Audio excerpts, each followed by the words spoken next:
नमस्कार, खबरां दे इस बुलेटिन च तुहाडा स्वागत। मैं रजनी। पहला पेश ने चोनवीआं खबरां। शहीद आजम भगत सिंह, राजगुरु ते सुखदेव के बलिदान नूं समर्पित शहीदी दिवस मौके अज राष्ट्र दे रिहा श्रद्धांजलियां। प्रधानमंत्री नरेंद्र मोदी शहीद दिवस मौके कोलकाता विच विप्लोबी भारत गैलरी का उद्घाटन करनगे।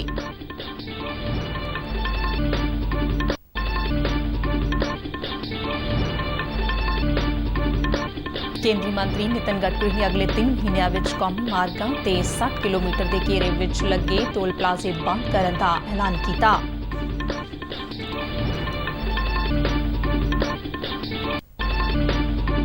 पंजाब विधान सभा वालों अगले 3 महीनों लिए 37,120 करोड़ रुपए का अंतरिम बजट पास।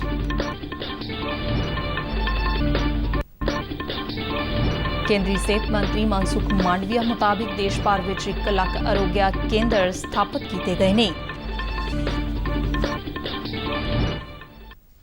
हुण खबरां विस्तार नाल। देश की आज़ादी लिए जाना कुर्बान करने वाले महान आज़ादी घुलाटीए के बलिदान नूं समर्पित शहीद दिवस अज देश भर में मनाया जा रहा है। साल 1931 विच अज दे दिन शहीद आजम भगत सिंह, राजगुरु और सुखदेव ने लाहौर की सेंट्रल जेल विच फांसी दा रस्सा चुमिया सी। शहादत तो बाद इन्हां शहीदां दीआं देहां नूं अज सड़ी हालत विच फिरोजपुर दे गंडा ਸਿੰਘ वाला नेड़े सतलुज दरिया विच सुੱਟ ਦਿੱਤਾ ਗਿਆ। शहीद दिवस मौके अज फिरोजपुर दे हुसैनीवाला विखे शहीदां दी यादगार ते विशेष समागम करवाया जा रहा है। प्रधानमंत्री नरेंद्र मोदी अज शहीद दिवस मौके कोलकाता के मैमोरीयल हाल विच विप्लोबी भारत गैलरी का उद्घाटन करनगे। प्रधानमंत्री वर्चुअल माध्यम राही उद्घाटनी समागम का हिस्सा बननगे।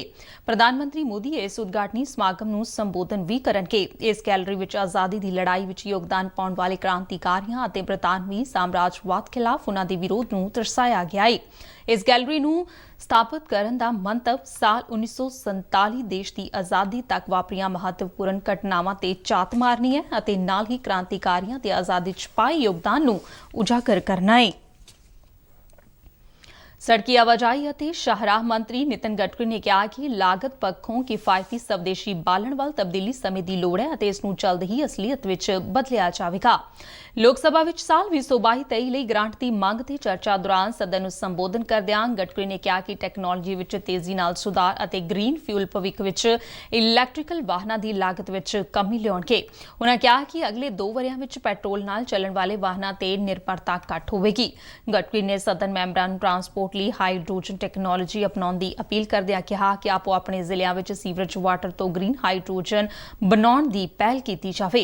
उन्होंने कहा कि हाइड्रोजन आउण वाले समय विच सब तो सस्ता बालन होवेगा। इलैक्ट्रिकल वाहनां दी उच्ची कीमत ते गल करदिआं नितिन गडकरी ने कहा कि लिथियम आयन बैटरियां दीआं कीमतां घट कीतीआं जा रहीआं ने जिस नाल वाहन की लागत अते मुरम्मत ते भी खर्चा घट आवेगा।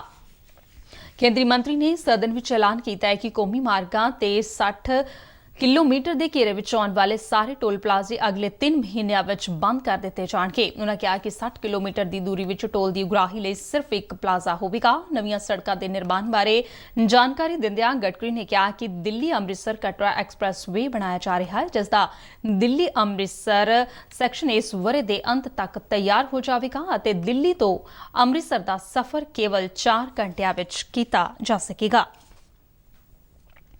पंजाब के खजाना मंत्री हरपाल सिंह चीमा ने कल विधान सभा विच साल 2022-23 ਲਈ पंजाब सरकार के खर्चों लिए 37,120 करोड़ रुपए तो वध दा लेखा अनुदान पास करने की तजवीज़ पेश की जिसनूं सदन वालों प्रवानगी दी गई।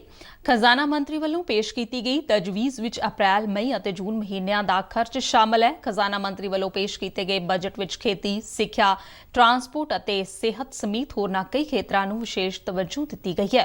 लेखा अनुदान विच ब्याज की अदायगी लिए 4,788 करोड़ रुपए रखे गए ने।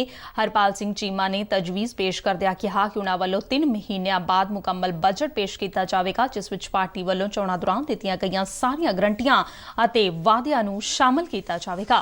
पंजाब सरकार वालों बजट इजलास जून महीने विच सद्दिआ जाएगा। पंजाब विधान सभा विच इजलास की कल आखिरी दिन सदन वालों शहीद भगत सिंह, बाबा साहब भीमराव अंबेडकर और महाराजा रणजीत सिंह के विधान सभा विच बुत लाउण बारे मता सर्बसम्मति दे नाल पास किया गया। मुख्यमंत्री भगवंत मान ने शहीद भगत सिंह और बाबा साहब भीमराव अंबेडकर के योगदान बारे गल करदिआं सदन के मंच ते प्रस्ताव पेश किया। ਕਾਂਗਰਸ ਦੇ ਵਿਧਾਇਕ ਪ੍ਰਤਾਪ ਸਿੰਘ ਬਾਜਵਾ ਨੇ ਮਹਾਰਾਜਾ ਰਣਜੀਤ ਸਿੰਘ ਦਾ ਬੁੱਤ ਸਥਾਪਿਤ ਕਰਨ ਲਈ ਵੀ ਕਿਹਾ, ਜਿਸ ਤੇ ਭਗਵੰਤ ਮਾਨ ਨੇ ਕਾਰਵਾਈ ਕਰਨ ਦਾ ਭਰੋਸਾ ਦਿੱਤਾ। ਭਾਰਤੀ ਜਨਤਾ ਪਾਰਟੀ ਦੇ ਵਿਧਾਨਕਾਰ ਅਸ਼ਵਨੀ ਸ਼ਰਮਾ ਨੇ ਮਤੇ ਦਾ ਸਮਰਥਨ ਕਰਦਿਆਂ ਕਿਹਾ ਕਿ ਸ਼ਹੀਦ ਪੂਰੀ ਕੌਮ ਤੇ ਦੇਸ਼ ਦਾ ਸਰਮਾਇਆ ਹੁੰਦੇ ਨੇ ਅਤੇ ਉਹਨਾਂ ਨੂੰ ਬੰਨ੍ਹ ਕੇ ਨਹੀਂ ਰੱਖਿਆ ਜਾ ਸਕਦਾ।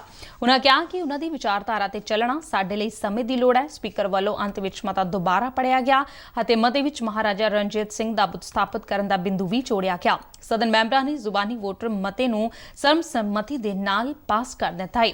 ਇਸੇ ਦੌਰਾਨ ਸਦਨ ਮੈਂਬਰਾਂ ਵੱਲੋਂ ਵਿਛੜੀਆਂ ਹੋਈਆਂ ਸ਼ਖਸੀਅਤਾਂ, ਆਜ਼ਾਦੀ ਘੁਲਾਟੀਏ ਤੇ ਸ਼ਹੀਦ ਫੌਜੀ ਜਵਾਨਾਂ ਨੂੰ ਸ਼ਰਧਾਂਜਲੀ ਭੇਂਟ ਕੀਤੀ ਗਈ। ਪੰਜਾਬ ਸਰਕਾਰ ਦੇ 10 ਚੋਂ 9 ਕੈਬਨਿਟ ਮੰਤਰੀਆਂ ਨੇ ਕੱਲ੍ਹ ਆਪੋ ਆਪਣੇ ਅਹੁਦੇ ਸੰਭਾਲੇ। ਅਹੁਦਾ ਸੰਭਾਲਣ ਵਾਲੇ ਮੰਤਰੀਆਂ ਵਿੱਚ ਹਰਪਾਲ ਸਿੰਘ ਚੀਮਾ, ਗੁਰਮੀਤ ਸਿੰਘ ਹੇਅਰ, ਡਾਕਟਰ ਵਿਜੇ ਕੁਮਾਰ, ਲਾਲਜੀਤ ਸਿੰਘ ਭੁੱਲਰ, ਹਰਜੋਤ ਸਿੰਘ ਬੈਂਸ, ਹਰਭਜਨ ਸਿੰਘ, ਈਟੀਓ ਲਾਲਚੰਦ ਅਤੇ ਕੁਲਦੀਪ ਸਿੰਘ ਧਾਲੀਵਾਲ ਸ਼ਾਮਲ ਸਨ। ਬ੍ਰਹਮ ਸ਼ੰਕਰ ਜੰਪਾ ਅੱਜ ਆਪਣਾ ਅਹੁਦਾ ਸੰਭਾਲਣਗੇ। ਕੈਬਨਿਟ ਮੰਤਰੀਆਂ ਨੇ ਚੰਡੀਗੜ੍ਹ ਸਥਿਤ ਸਿਵਲ ਸਕੱਤਰੇਤ ਵਿੱਚ ਅਹੁਦਾ ਸੰਭਾਲਣ ਉਪਰੰਤ ਪ੍ਰਸ਼ਾਸਨਿਕ ਅਧਿਕਾਰੀਆਂ ਨਾਲ ਮੀਟਿੰਗਾਂ ਕੀਤੀਆਂ ਤੇ ਉਹਨਾਂ ਨੂੰ ਲੋਕਾਂ ਦੀ ਸੇਵਾ ਵਿੱਚ ਹਰ ਸਮੇਂ ਤਾਇਨਾਤ ਰਹਿਣ ਦੇ ਨਿਰਦੇਸ਼ ਦਿੱਤੇ। ਮੰਤਰੀਆਂ ਨੇ ਕਿਹਾ ਕਿ ਕਿਸੇ ਵੀ ਵਿਭਾਗ ਵਿੱਚ ਭ੍ਰਸ਼ਟਾਚਾਰ ਬਰਦਾਸ਼ਤ ਨਹੀਂ ਕੀਤਾ ਜਾਵੇਗਾ। ਸਾਰੇ ਮੰਤਰੀਆਂ ਨੇ ਪੰਜਾਬ ਦੀ ਬਿਹਤਰੀ ਲਈ ਦਿਨ ਰਾਤ ਇੱਕ ਕਰਨ ਦਾ ਅਹਿਦ ਲਿਆ। ਕੇਂਦਰੀ ਸਿਹਤ ਤੇ ਪਰਿਵਾਰ ਭਲਾਈ ਮੰਤਰੀ ਡਾਕਟਰ ਮਨਸੁਖ ਮਾਂਡਵੀਆ ਨੇ ਕਿਹਾ ਕਿ ਹੁਣ ਤੱਕ ਦੇਸ਼ ਵਿੱਚ 1 ਲੱਖ ਸਿਹਤ ਤੇ ਆਰੋਗਿਆ ਕੇਂਦਰ ਸਥਾਪਿਤ ਕੀਤੇ ਗਏ ਨੇ। ਸਿਹਤ ਮੰਤਰੀ ਨੇ ਟਵੀਟ ਕਰਦਿਆਂ ਕਿਹਾ ਕਿ ਇਹ ਕੇਂਦਰ ਦੇਸ਼ ਦੇ ਆਮ ਲੋਕਾਂ ਲਈ ਸਿਹਤ ਸੰਬੰਧੀ ਬੁਨਿਆਦੀ ਸੇਵਾਵਾਂ ਨੂੰ ਸੁਖਾਲਾ ਬਣਾ ਰਹੇ ਨੇ। ਉਨ੍ਹਾਂ ਕਿਹਾ ਕਿ ਦੇਸ਼ ਸਿਹਤਮੰਦ ਸਮਾਜ ਤੋਂ ਸਮਰਿੱਧ ਰਾਸ਼ਟਰ ਵੱਲ ਵਧ ਰਿਹਾ ਹੈ। ਆਰੋਗਿਆ ਕੇਂਦਰਾਂ ਨੇ ਕੋਵਿਡ ਮਹਾਮਾਰੀ ਦੇ ਸਮੇਂ ਦੌਰਾਨ ਨਾਗਰਿਕਾਂ ਨੂੰ ਸਿਹਤ ਸੰਭਾਲ ਅਤੇ ਸਰੀਰਕ ਪ੍ਰਤੀਰੋਧਕ ਸਮਰੱਥਾ ਨੂੰ ਬਰਕਰਾਰ ਰੱਖਣ ਵਿੱਚ ਮਹੱਤਵਪੂਰਨ ਯੋਗਦਾਨ ਦਿੱਤਾ ਹੈ। ਇਨ੍ਹਾਂ ਕੇਂਦਰਾਂ ਤੱਕ ਸਮਾਜ ਦੇ ਹਰੇਕ ਵਰਗ ਦੀ ਪਹੁੰਚ ਬਣੀ ਹੈ। ਆਰਥਿਕ ਮਾਮਲਿਆਂ ਬਾਰੇ ਮੰਤਰੀ ਮੰਡਲ ਕਮੇਟੀ ਨੇ ਗੋਰਖਪੁਰ, ਸਿੰਦਰੀ ਅਤੇ ਬਰੌਨੀ ਵਿੱਚ ਹਿੰਦੁਸਤਾਨ ਉਰਵਰਕ ਅਤੇ ਰਸਾਇਣ ਲਿਮਟਿਡ ਦੀਆਂ 3 ਇਕਾਈਆਂ ਲਈ ਨਵੀਂ ਨਿਵੇਸ਼ ਨੀਤੀ NIP 2012 ਦੇ ਵਿਸਥਾਰ ਨੂੰ ਮਨਜ਼ੂਰੀ ਦੇ ਦਿੱਤੀ ਹੈ। ਫਰਟੀਲਾਈਜ਼ਰ ਕਾਰਪੋਰੇਸ਼ਨ ਆਫ ਇੰਡੀਆ ਦੀ ਗੋਰਖਪੁਰ ਅਤੇ ਸਿੰਦਰੀ ਵਿਚਲੀਆਂ ਇਕਾਈਆਂ ਅਤੇ ਹਿੰਦੁਸਤਾਨ ਫਰਟੀਲਾਈਜ਼ਰ ਕਾਰਪੋਰੇਸ਼ਨ ਲਿਮਟਿਡ ਦੀ ਬਰੌਨੀ ਇਕਾਈ ਨੂੰ 12.7 ਲੱਖ ਮੀਟ੍ਰਿਕ ਟਨ ਪ੍ਰਤੀ ਸਾਲ ਦੀ ਸਮਰੱਥਾ ਦੇ ਨਾਲ ਗੈਸ ਨਾਲ ਚੱਲਣ ਵਾਲੇ ਨਵੇਂ ਯੂਰੀਆ ਪਲਾਂਟ ਸਥਾਪਿਤ ਕੀਤੇ ਜਾ ਰਹੇ ਨੇ। ਤਿੰਨਾਂ ਇਕਾਈਆਂ ਵਿੱਚ ਕੰਟਰੋਲ ਪ੍ਰਣਾਲੀ, ਐਮਰਜੈਂਸੀ ਵਿੱਚ ਸ਼ਟਡਾਊਨ ਪ੍ਰਣਾਲੀ ਅਤੇ ਵਾਤਾਵਰਣ ਨਿਗਰਾਨੀ ਪ੍ਰਣਾਲੀ ਦੇ ਨਾਲ ਆਧੁਨਿਕ ਵਿਸਫੋਟ ਪ੍ਰਤੀਰੋਧਕ ਸਮੱਗਰੀ ਨਾਲ ਲੈਸ ਕੰਟਰੋਲ ਚੈਂਬਰ ਜਿਹੀਆਂ ਵਿਸ਼ੇਸ਼ਤਾਵਾਂ ਨੇ। ਪਾਰਲੀਮਾਨੀ ਕਮੇਟੀ ਨੇ ਪ੍ਰਧਾਨ ਮੰਤਰੀ ਉਜਵਲਾ ਯੋਜਨਾ ਦੇ ਲਾਭਪਾਤਰੀਆਂ ਨੂੰ ਹਰੇਕ ਵਰੇ ਸਬਸਿਡੀ ਵਾਲੇ ਘੱਟੋ-ਘੱਟ 4 ਸਿਲੰਡਰ ਮੁਹੱਈਆ ਕਰਵਾਉਣ ਦੀ ਸਿਫਾਰਿਸ਼ ਕੀਤੀ ਹੈ। ਕਮੇਟੀ ਦਾ ਕਹਿਣਾ ਹੈ ਕਿ ਜੇਕਰ ਇਸ ਸਿਫਾਰਿਸ਼ ਨੂੰ ਅਮਲੀ ਰੂਪ ਦਿੱਤਾ ਜਾਂਦਾ ਹੈ ਤਾਂ ਸਮਾਜ ਦੇ ਗਰੀਬ ਵਰਗ ਤੇ ਆਰਥਿਕ ਬੋਝ ਘਟ ਜਾਵੇਗਾ। ਪੈਟਰੋਲੀਅਮ ਅਤੇ ਕੁਦਰਤੀ ਗੈਸ ਸੰਬੰਧੀ ਬਣਾਈ ਗਈ ਸਥਾਈ ਕਮੇਟੀ ਦੇ ਪ੍ਰਧਾਨ ਰੇਸ਼ਮ ਬਿਤੂਰੀ ਨੇ ਸੰਸਦ ਵਿੱਚ ਮੰਤਰਾਲੇ ਲਈ ਗ੍ਰਾਂਟ ਮੰਗ ਪੇਸ਼ ਕਰਦੇ ਹੋਏ ਇਹ ਸੁਝਾਅ ਦਿੱਤਾ। ਉਨ੍ਹਾਂ ਦੱਸਿਆ ਕਿ ਕਮੇਟੀ ਨੂੰ ਇਹ ਵੀ ਜਾਣਕਾਰੀ ਮਿਲੀ ਹੈ ਕਿ ਦੇਸ਼ ਦੇ ਕੁਝ ਦੂਰ ਦਰਾਡੇ ਖੇਤਰਾਂ ਦੇ ਖਪਤਕਾਰਾਂ ਨੂੰ ਛੱਡ ਕੇ ਹੋਰਨਾਂ ਗ੍ਰਾਹਕਾਂ ਨੇ ਮਈ 2022 ਤੋਂ ਰਸੋਈ ਗੈਸ ਸਿਲੰਡਰਾਂ ਤੇ ਸਬਸਿਡੀ ਉਨ੍ਹਾਂ ਨੂੰ ਨਹੀਂ ਮਿਲੀ ਹੈ। ਰਸੋਈ ਗੈਸ ਨੂੰ ਬੰਦਰਗਾਹ ਤੋਂ ਬੋਟਲਿੰਗ ਪਲਾਂਟਾਂ ਤੱਕ ਲਿਜਾਣ ਤੇ ਆਉਣ ਵਾਲੇ ਖਰਚੇ ਕਾਰਨ ਅਜਿਹੀ ਸਥਿਤੀ ਪੈਦਾ ਹੋਈ ਹੈ। ਸਾਲ 2022 ਲਈ ਪਦਮ ਪੁਰਸਕਾਰ ਜੇਤੂਆਂ ਵੱਲੋਂ ਨਵੀਂ ਦਿੱਲੀ ਵਿਚਲੀ ਕੌਮੀ ਜੰਗੀ ਯਾਦਗਾਰ ਦਾ ਦੌਰਾ ਕੀਤਾ ਗਿਆ। ਪੁਰਸਕਾਰ ਜੇਤੂਆਂ ਨੇ ਜੰਗੀ ਯਾਦਗਾਰ ਪਹੁੰਚ ਕੇ ਸ਼ਹੀਦ ਫੌਜੀ ਜਵਾਨਾਂ ਨੂੰ ਸ਼ਰਧਾਂਜਲੀ ਭੇਂਟ ਕੀਤੀ। ਉਨ੍ਹਾਂ ਕੌਮੀ ਜੰਗੀ ਯਾਦਗਾਰ ਦੀ ਫੇਰੀ ਲਈ ਕੇਂਦਰ ਸਰਕਾਰ ਦੀ ਪਹਿਲ ਕਦਮੀ ਦੀ ਸ਼ਲਾਘਾ ਕੀਤੀ ਅਤੇ ਆਮ ਲੋਕਾਂ ਵਿੱਚ ਇਸ ਯਾਦਗਾਰ ਨੂੰ ਹਰਮਨ ਪਿਆਰਾ ਬਣਾਉਣ ਲਈ ਕੀਤੇ ਗਏ ਯਤਨਾਂ ਨੂੰ ਵੀ ਸਰਾਹਿਆ।